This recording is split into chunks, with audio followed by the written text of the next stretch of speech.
Welcome this show. मैं हूं कामरान शाहिद। एक तरफ अफगानिस्तान है जहां पर तालिबान की पेशकदमी जो है वो इतनी बढ़ती गई कि भारतीय कौंसल खाना पहले तो खाली करके भागे भारतीय जो थे, और अब कंधार में उन्होंने भारतीय कौंसल खाना जो है उस पर कब्जा भी कर लिया तालिबान ने, जो रिपोर्ट्स आई हैं। एक तरफ तो ये तालिबान का उठ किस करवट बैठेगा कि जब वो पावर में आ जाएंगे, जो कि नज़र भी आ रहा है, और प्राइम मिनिस्टर की भी ये सोच है कि 96 जैसा राइज है तालिबान का, तो उसके बाद पाकिस्तान के साथ ताल्लुकात क्या होंगे? क्या पाकिस्तान के अंदर सवात वाली पुरानी सूरत हाल होगी, या तालिबान जो है वो अपनी चीज़ों के अंदर अमेंडमेंट्स लेके आएंगे और पाकिस्तान के जो दाखिली अफेयर्स हैं, ख्वाह वो फाटा के हों, ख्वाह वो कबायली इलाकों के हो, उसके अंदर इंटरफेरेंस नहीं करेंगे? ये एक $1 मिलियन क्वेश्चन है, और इसका जवाब शायद ना प्राइम मिनिस्टर के पास है, ना हमारे पास है, ना किसी के पास है। तालिबान के पास ये जब वो आ जाएंगे पावर में। दूसरी तरफ कश्मीर है। एक तो वो कश्मीर है जो इंडिया के कब्ज़े में है, और एक जो है वो पाकिस्तान का आज़ाद कश्मीर, इस पर भी कब्ज़ा करने की जिदोजहद जारी है तीनों पॉलिटिकल पार्टीज़ की तरफ से। और उनके अगर आप बयान सुन लें तो उससे लगता है कि ऑब्वियसली वो सही हैं और बाकी दो पार्टीज़ जो हैं उन्होंने इस मुल्क का, कश्मीर का सौदा किया हुआ है। तो ये एक दूसरे के ऊपर ये पोजीशन चल रही है कश्मीर के अंदर। जो मुल्क इंटरनली यूनाइटेड ना हो वो कभी एक्सटर्नल थ्रेट को फेस नहीं कर सकता, ख्वाह वो थ्रेट इंडियन बॉर्डर से आ रहा हो या अफगान बॉर्डर से आ रहा हो।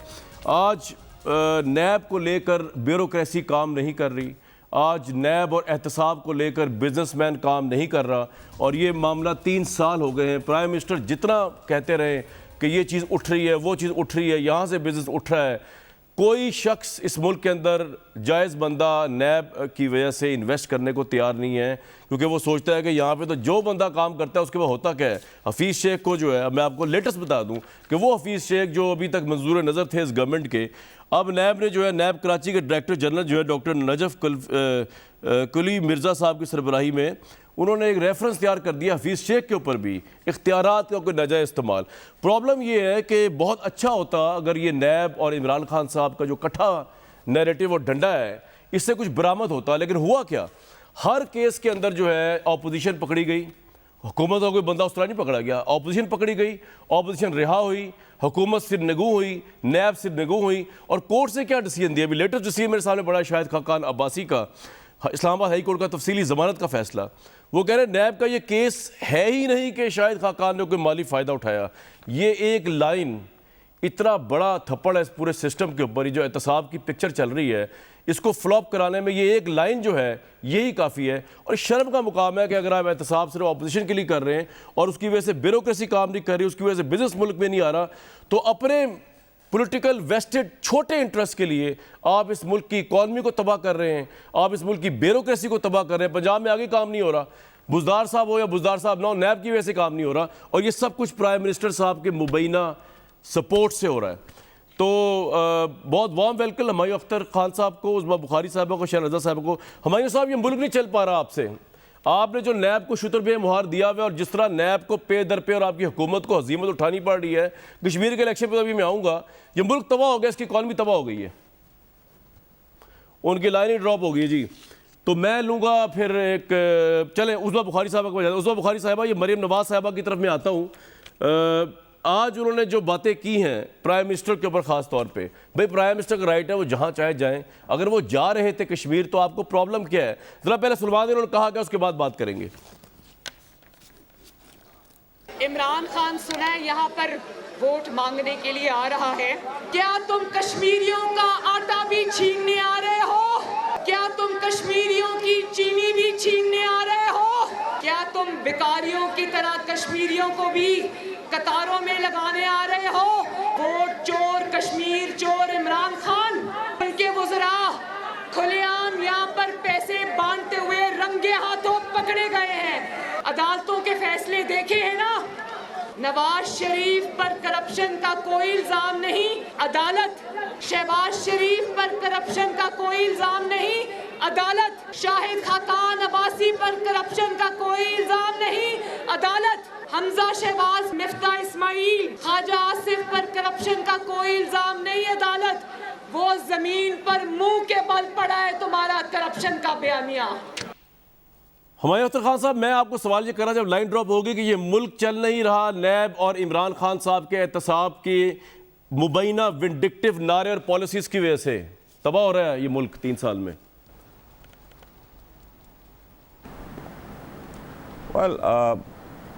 देखिए, इसमें कोई शक नहीं कि नैब के कवानीन में बेहतरी की ज़रूरत है, जो 22 साल में तो नहीं की। हमारी ख्वाहिश है कि वो बेहतरी हो जाए।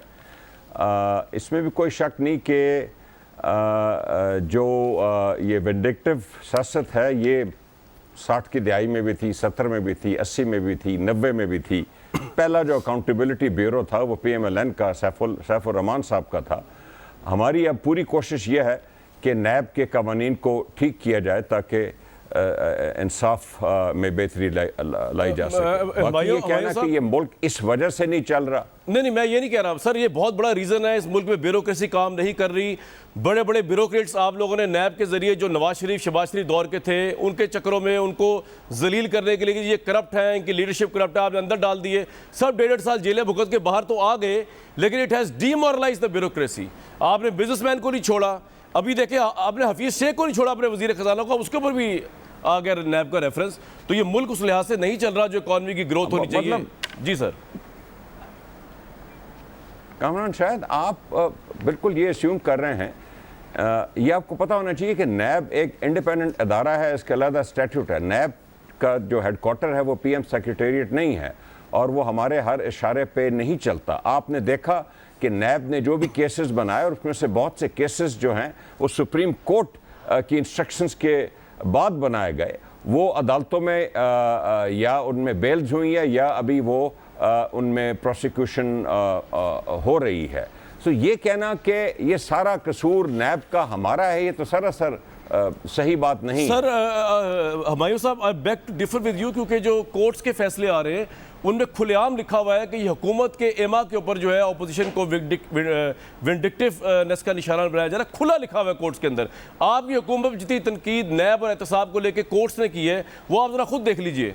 और आपकी तो अपनी पार्टी के लोग चीखें मार रहे हैं, ख्वाह वो जहांगीर तरीन हो या कोई और हो। ये सब कुछ इस मुल्क में हो रहा है और अगर आपने इसको रियलाइज़ ना किया तो इस मुल्क की अगर इकॉनमी उठ नहीं रही तो गरीब मर रहा है, तो आपको वोट नहीं पड़ेगा, आप हारेंगे इलेक्शन अगला। देखिए, इस मुल्क की इकॉनमी तो उठ रही है, बिल आखिर उठनी शुरू हुई है। और जितना गरीब का PTI गवर्नमेंट ने किया है कि एहसास प्रोग्राम को बढ़ा के 260 बिलियन कर दिया है और कोविड के बावजूद गरीब को तकलीफ से बचाया गया है, ये इससे पहले आज तक कभी नहीं हुआ। और अगर आप कह रहे हैं कि हम नैब को एज ए ब्लंट इंस्ट्रूमेंट इस्तेमाल कर रहे हैं अपोजिशन को दबाने के लिए, तो हम फिर हम ऑर्डिनेंस क्यों लाए और हम ये कोशिश क्यों कर रहे हैं कि नैब के कवानीन में बेहतरी लाई जा सके। सर ठीक है, मैं आगे जाऊंगा, लेकिन हुमायूं भाई बात ये है कि जितने फैसले नैब के खिलाफ आ चुके हैं कोर्ट की तरफ से, एहसन इकबाल का मेरे सामने पड़ा है, एहसन इकबाल की गिरफ्तारी को नैब के इख्तियार से तजावुज़ करार दिया गया, करप्शन को कोई सबूत साबित करने में नाकाम रही है।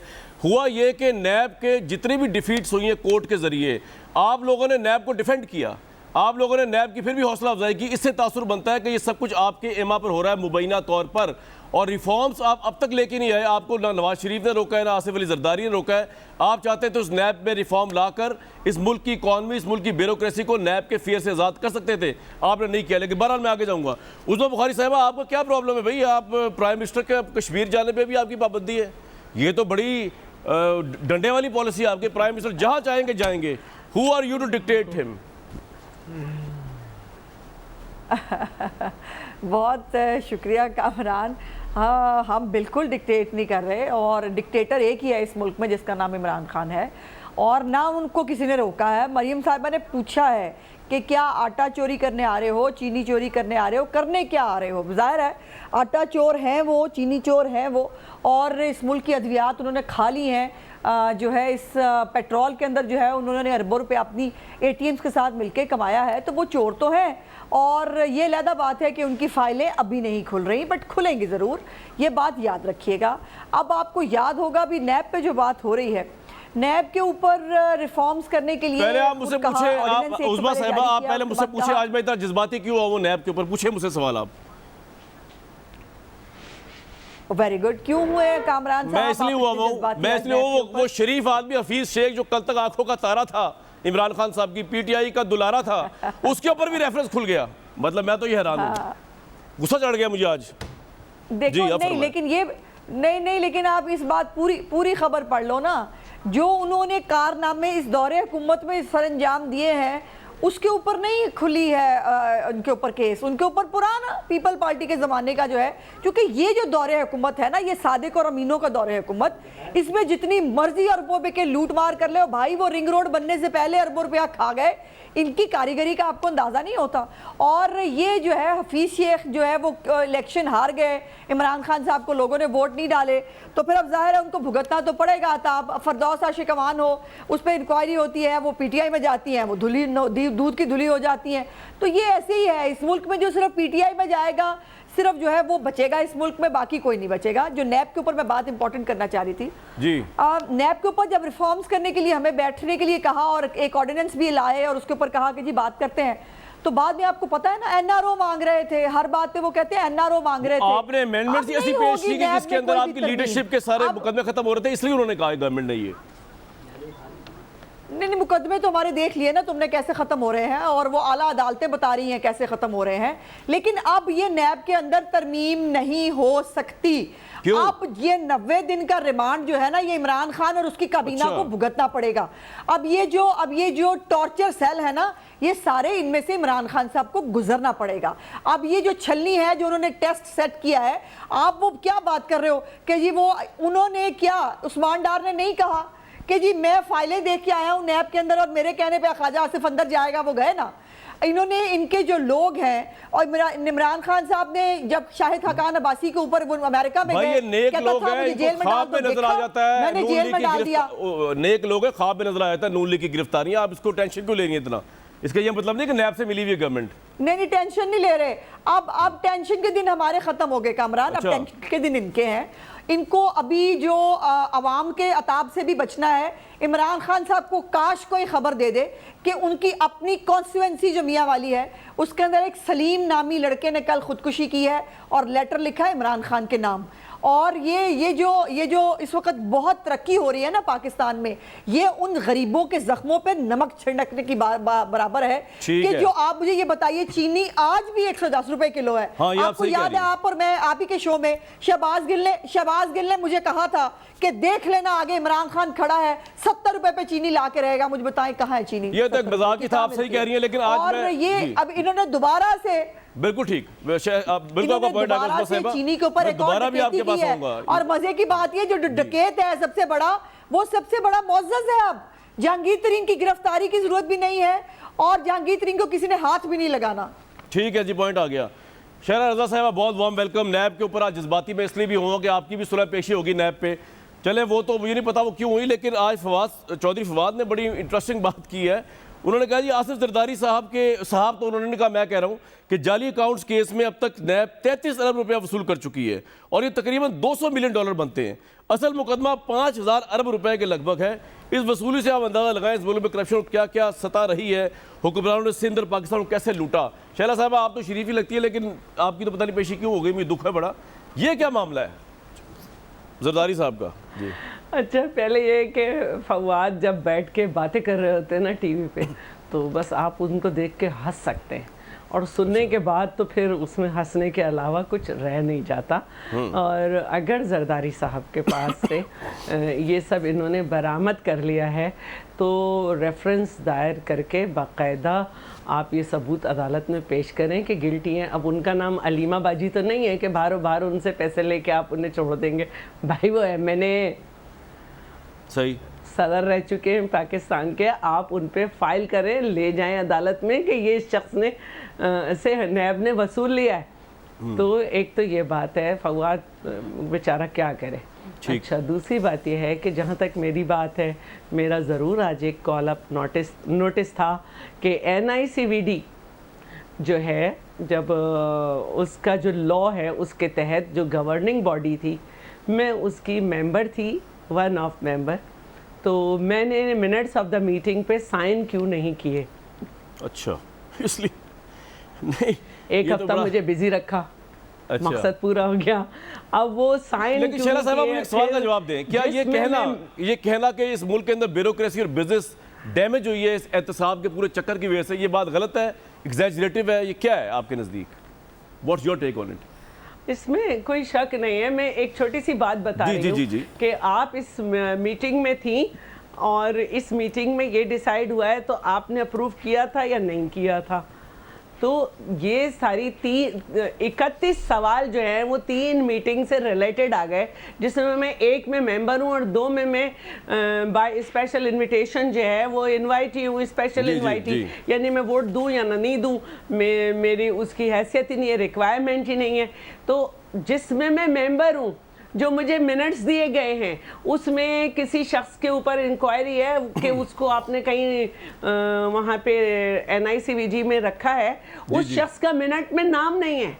जिस चीज के लिए इजाजत मांगी मुझे एक जा बात रही है बताएं, कि अभी उज़्मा बुखारी साहिबा ने कहा कि अब हम जो है ना नैब के अंदर जी अच्छा कर लें करें। NICVD फाउंडेशन कॉन्ट्रैक्ट बेसिस पे अपॉइंट करेगी, ये परमिशन है, और ठीक है। उनकी सैलरी जो है वो डोनेशन से दी जाएगी। तो ना मैंने कोई पैसा गवर्नमेंट का अप्रूव किया, ना मैंने किसी शख्स का नाम अप्रूव किया, ना उस मिनट में मौजूद है, लेकिन मैं हूँ उस इंक्वायरी में आज बुलाया आपका गया ये था। पॉइंट आ गया जी। और 31 सवाल थे। अब मेरा सवाल, अब छोड़ें उनको जी, छोड़ दें उनको, बाहर फेंकते हैं, हम दोबारा करते हैं उन सवालों के ऊपर। कैसे छोड़ूं? मेरा मैं सवाल एक हफ्ते से लगी हुई हूँ। नहीं आप ना छोड़ें, एक हफ्ते से मैं कह रहा हूँ प्रोग्राम थोड़ा आगे चला लूं। उसको जो है 90 दिन का रिमांड और ये जो टॉर्चर सेल वगैरह, उज़्मा बुखारी साहब करी, हमारी पार्टी इसको सपोर्ट नहीं करेगी क्योंकि इनको भुगतना चाहिए। आपका परसेप्शन क्या है कि अभी अगर लेजिस्लेशन लेके आए हुमायूं अख्तर साहब की पार्टी, तो would you like to amend नैब, या आप समझें कि नहीं ये बात का मामला बाद में देखा जाएगा? पहली बात तो ये कि इन्होंने बहुत सारी हमेशा बातें की हैं PTI ने कि हम इस पे ये लाएंगे वो लाएंगे, लेकिन ये रातों की तारीकियों में ऑर्डिनेंस भी लाते हैं चुपके से और उनके ऊपर बैठ भी जाते हैं। फिर वो ऑर्डिनेंस जब बाहर निकलते हैं तो पता चलता है कि 1 महीना हो गया। आपको याद होगा सिंध के जो आइलैंड थे उस पर इन्होंने ये किया था। जी। तो ये सामने कुछ लेकर तो आए, हमारा काम है, हम एज रिप्रेजेंटेटिव ऑफ पब्लिक हम ये चाहेंगे कि ये जब भी कोई रिफॉर्म्स लाए हम उसमें अपना ये आपका पॉइंट आ गया, लेकिन इनकी ना नेक नियति होती है ना ये लेके आते। बिल्कुल ठीक है। हुमायूं साहब, you have a right to respond. खासतौर पर उज़्मा बुखारी साहबा ने जो बातें की आपकी गवर्नमेंट के ऊपर, आटा चोरी, चीनी चोरी, और ये बात सही है कि आपके इदारा शुमारियात ने अभी जो रिपोर्ट निकाली है उसके अंदर चीनी से लेके आटे से लेके एसेंशियल गुड्स जो है अरबों रुपए का फायदा हो रहा है इन तमाम बिजनेस जिनके हैं, शुगर का हो गया, आटे का हो गया, अवाम पे करती जा रही है। प्राइम मिनिस्टर देखते जा रहे हैं और जहांगीर तरीन साहब का भी कुछ नहीं हुआ, FIA पीछे हट गई है। कामरान, शायद एक सांस में कहा जा रहा है कि बिज़नेस बर्बाद हो गई है, दूसरे सांस में कहा जा रहा है कि कीमतें इतनी चढ़ गई हैं कि बिज़नेस बिलियंस कमा रही है। ये कमोडिटीज़ होती हैं और मैं इस चीनी की बहस में नहीं पढ़ना चाहता। मैं सिर्फ ये कहना चाहता हूँ कि पीपल पार्टी में कुछ साल पहले PMLN के ज़माने में चीनी की कीमत जो थी वो 125 रुपये kg थी, काफ़ी साल पहले। ये उतार चढ़ाव होता है, लगता ऐसे है कि चीनी की कीमत सारी उम्र से 58 रुपये पर किलो थी और अब चढ़ गई है। अगर आप थोड़ी सी हिस्ट्री जाके देखें तो वो डिपेंड करता है कि दुनिया में क्या कीमतें हैं, गन्ने की क्या कीमत अदा की गई और इंपोर्ट कॉस्ट क्या थी, उन सारी चीज़ों पर डिपेंड करके बर वक्त चीनी बाहर से मंगाई गई कि नहीं, ये सारी उम्र होता रहा है। हमने पहली दफ़ा कुछ बेहतरी देखें, पंजाब का जो कानून है हमने ज़्यादा एम्पावर किया है केन कमिश्नर को पंजाब में, ताकि फार्मर्स की पेमेंट्स बेहतर हो सके। ये पहली दफ़ा हमारे दौर में रिफॉर्म्स हुए हैं। अब अगर गन्ना कम था और गन्ना 300-300 रुपये किलो का बिका है तो चीनी सस्ती तो नहीं होगी उसमें। राइट। उज़्मा बुखारी साहिबा वो पॉइंट बड़ा इंटरेस्टिंग उठाया हुमायूं साहब ने। उन्होंने कहा एक तरफ आप कह रहे हैं कि इस मुल्क में इकॉनमी का भट्ठा बैठ गया, दूसरी तरफ आप कह रहे हैं कि चीनी और दूसरे लोग जो है उन्होंने वो इतना फ्लरिश करा बिजनेस, तो ये तो बड़ा खुला तजाद है।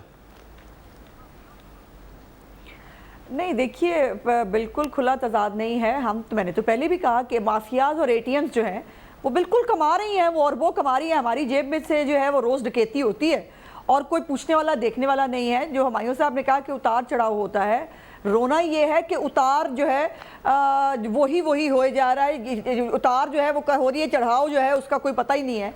ये नहीं होता है। आपने इमरान खान साहब ने जब कमीशन बनाया शुगर के ऊपर, उन्होंने ये बात एक्सेप्ट करके बनाया कि शुगर के ऊपर डकैती हुई है, माना ना उन्होंने। और उस कमीशन ने भी अपनी रिपोर्ट के अंदर लिख के दिया कि इनकी कॉस्ट कितनी होती है, लेकिन उसके बावजूद जो है, और आपको ये भी याद होना चाहिए कि हाई कोर्ट ने इनको हुक्म दिया कि जो चीनी है उसकी कीमत जो है वो 80 रुपए के करीब जो है वो होगी, लेकिन हाई कोर्ट के फैसले के ऊपर भी इम्प्लीमेंट ना हो सका ना कराया जा सका। और रमज़ान में हमने ये देखा कि लाइनें लगवा के आपने गरीब औरतों को, बच्चियों को आपने जो है वो घंटों घंटों लाइनों में खड़ी कर कर जो है वो चीनी जो है वो दी गई। ये हुआ है पहली दफ़ा हुमायूं साहब, ये हुआ है पहली दफ़ा कि जो माफियाज हैं वो इस मुल्क को दोनों हाथों से लूट रहे हैं, और इमरान खान साहब जो है वो बिल्कुल चिल माहौल में बैठे हैं।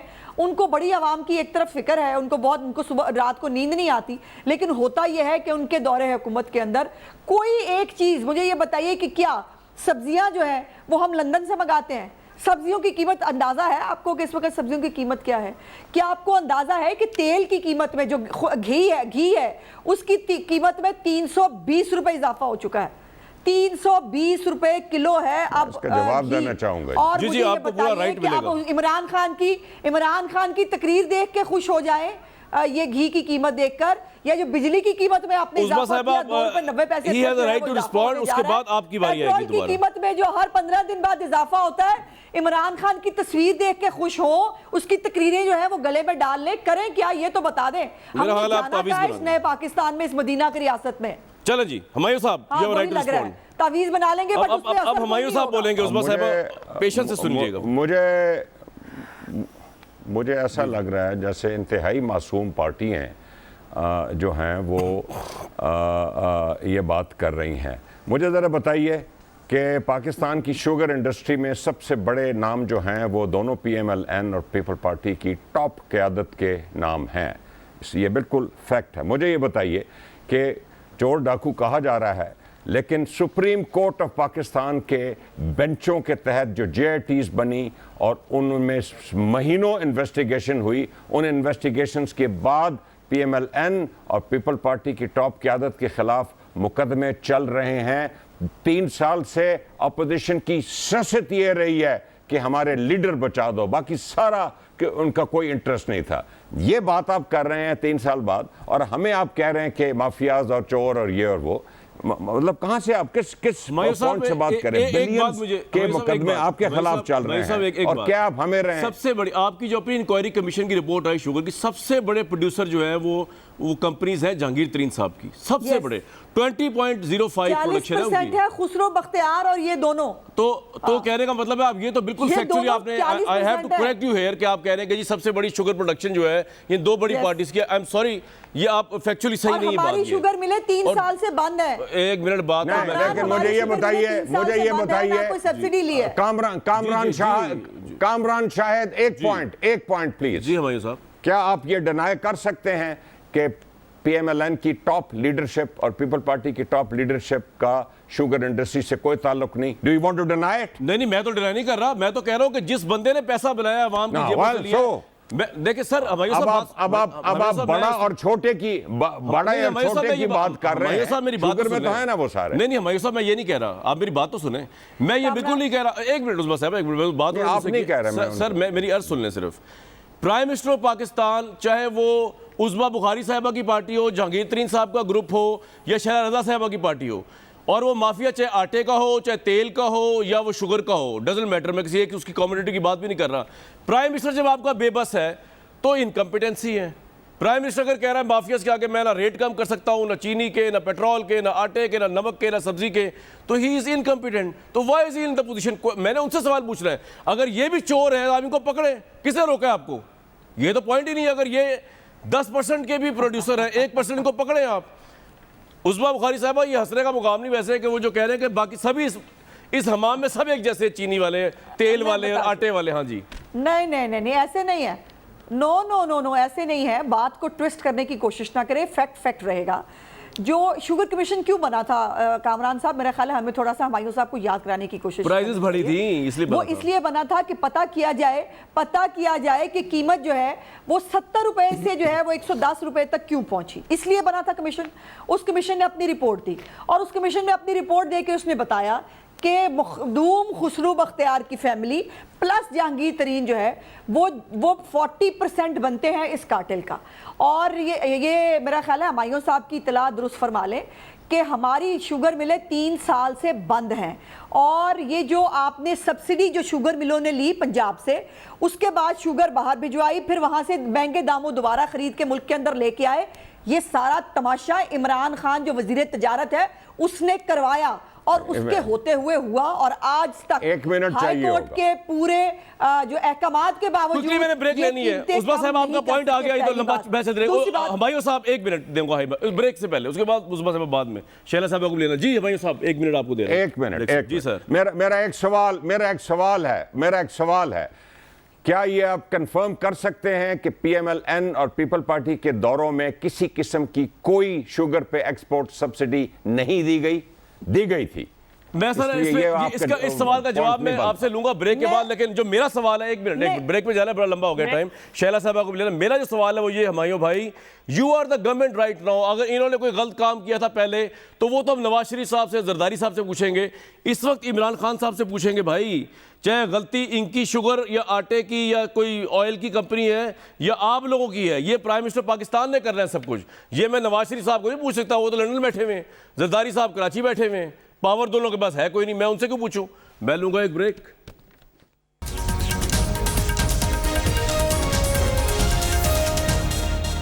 जी वार्म वेलकम बैक। शहरा रज़ा साहिबा, एक और बड़े अहम मसले की तरफ आपकी तवज्जो मबजूल कराना चाह रहा हूँ।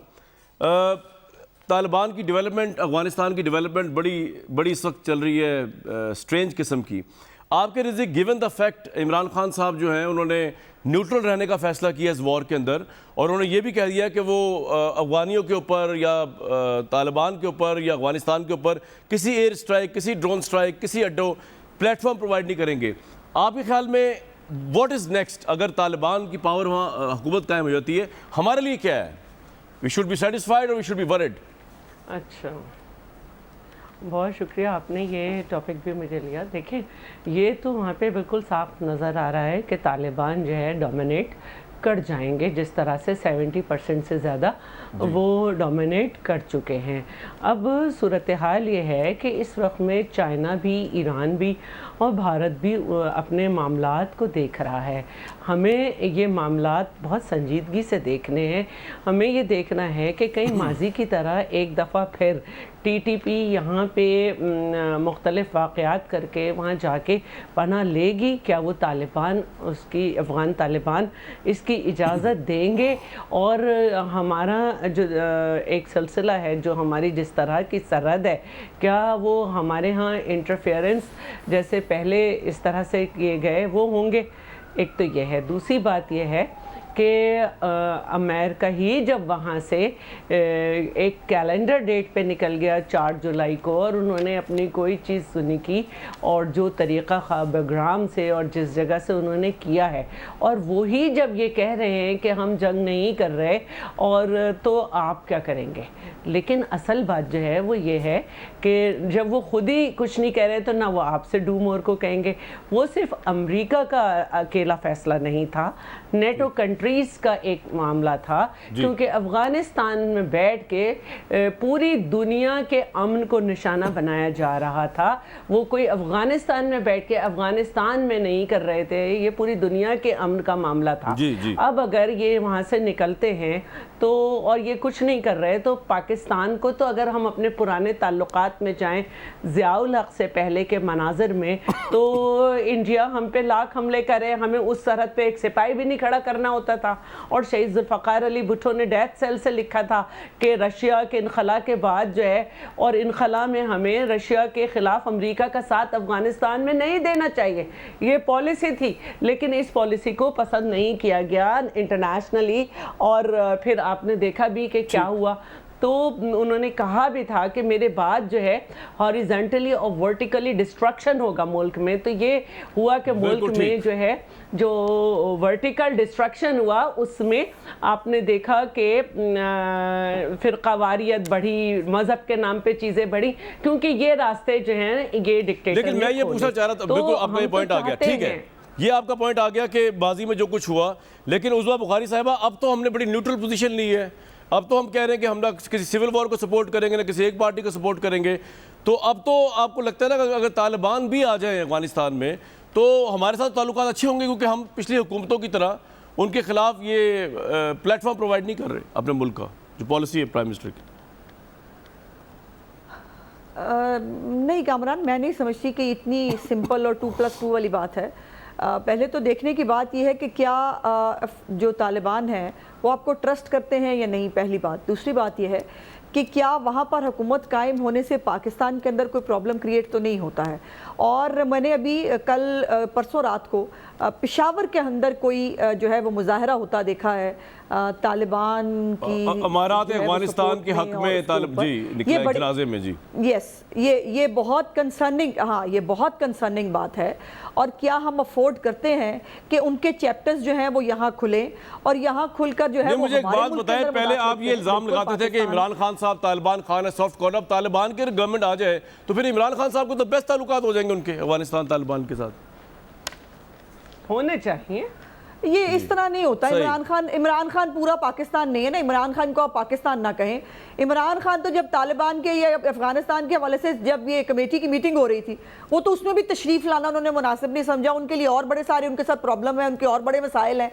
पाकिस्तान के मसले उनके मसले थोड़ी हैं। ये जो एक इंप्रेशन और ये जो किया जाता है कि इमरान खान का मतलब पाकिस्तान है, सॉरी, इमरान खान का मतलब पाकिस्तान नहीं है। हम सब 22 करोड़ लोग जो हैं हम पाकिस्तान हैं।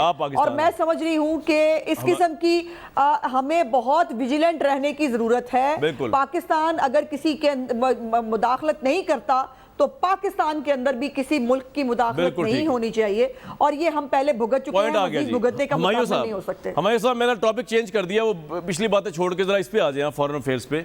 आप कॉन्फिडेंट हैं प्राइम मिनिस्टर की विजन के ऊपर कि अच्छा फैसला किया न्यूट्रल रहने का, लेकिन तालिबान भी इस न्यूट्रलिटी को ऑनर करेंगे, एक्नॉलेज करेंगे once they get to power, if they get to power.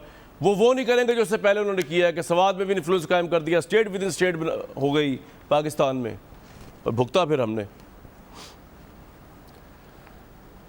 I think हमारे ताल्लुकात अफगान तालिबान से अच्छे हैं, और यही वजह है कि पिछले चंद सालों में अमेरिका और सारी दुनिया ने पाकिस्तान पे डिफेंड किया है, और पाकिस्तान ने बहुत कामयाबी के साथ तालिबान को नेगोशिएशन टेबल पे बिठाया। और अब भी पाकिस्तान एक अहम किरदार अदा कर रहा है कि अफगानिस्तान में सब फरीकों को मिलकर एक हुकूमत बन जाए। TTP की बात हो रही थी। TTP का सबसे बड़ा फंडर जो है वो इंडिया है, और वो अफगानिस्तान में जो उन्होंने 30 के करीब कॉन्सुलेट्स बनाई थी, उधर से ये फंडिंग आती थी। अब इस फंडिंग को काट दिया जाएगा, क्योंकि मैंने सुना है कि इंडिया अब अपनी कॉन्सुलेट्स बंद कर रहा है। कब्जा कर ले सवाल करना चाहूँगा। जी दो बड़ी उनका कब्जा ही हो जाएगा तो छोड़ ही दो। मेरा सवाल है दो बड़ी पार्टियों के नुमाइंदे। शुक्र है आपका मुझसे सवाल ली। जी बिल्कुल पूछे सर, फील फ्री। जी आप बड़े ओपिनियनेटेड आदमी है ना, तो मुझे कभी कभी आपसे करना पड़ जाता है। ठीक है सर, ठीक है। मेरा सवाल ये है कि 79 में रूस अफगानिस्तान में आया, ज़ियाउल हक साहब का दौर था, किसी किस्म की कोई कंसल्टेशन नहीं हुई। 89 में बहुत अहम वक्त आया, रूस अफगानिस्तान छोड़ के भाग गया। बेनज़ीर भुट्टो का दौर था, आगे क्या पॉलिसी होनी चाहिए थी क्या नहीं, कोई कंसल्टेशन नहीं हुई। नतीजे आपने देख लिए क्या निकले। 9/11 परवेज़ मुशर्रफ साहब का दौर था, आपके बड़े अच्छे दोस्त हैं, उन्होंने जो किया नहीं किया, लेकिन कंसल्टेशन कोई नहीं की। सही। अब एक बहुत ही अहम टाइम है जो कि अगली 25, 30, 40, 50 साल की इस खित्ते की जो जियोपॉलिटिकल सिचुएशन होगी वो डिटरमिन करेगी। इमरान खान साहब ने बड़ी वाज़ेह अपनी पोजीशन दी है।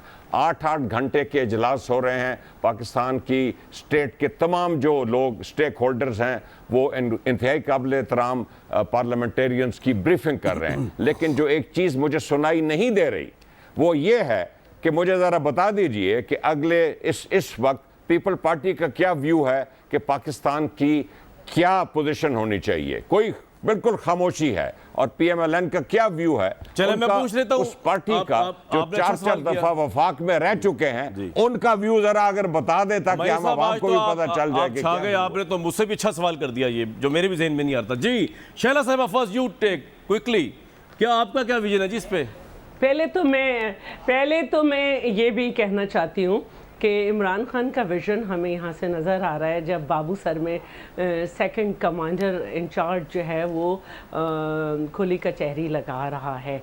अब आप हमारा विज़न पूछते हैं तो हम तो यही एक बात, मैंने भुट्टो साहब की जो बात बताई उसके बाद जो मैं बात कर रही हूँ, जिस तरह की हमारी खारजा पॉलिसी में एक सिविलियन गवर्नमेंट का किरदार होता है, मैं आपसे पूछ रही हूँ कि आप ये समझते हैं कि बाहैसियत गवर्निंग पार्टी आप दूसरी पार्टीज को अगर आप जमहूरी हैं ऑन बोर्ड लेके अपनी पॉलिसी बनाएं, क्या हम इसमें देखिए। लेकिन वो कह रहे हैं आपका भी तो कोई शेडो जो है ना, ओपिनियन वो होगा ना। कह ही मुझे नहीं ब्रेक रहे। के लिए कहा जा रहा है, उसके बाद मैं बुखारी साहबा से भी सवाल का जवाब देने की कोशिश करूंगा कि कोई शेडो ओपिनियन तो होगा ना ऑपोजिशन पार्टीज का। इसके ऊपर एक ब्रेक लेंगे जी।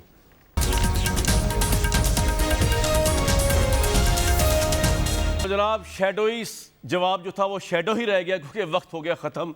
कल बाकी की बातें होंगे व्यूअर्स। आपसे मुझे दीजिए कल तक इजाज़त।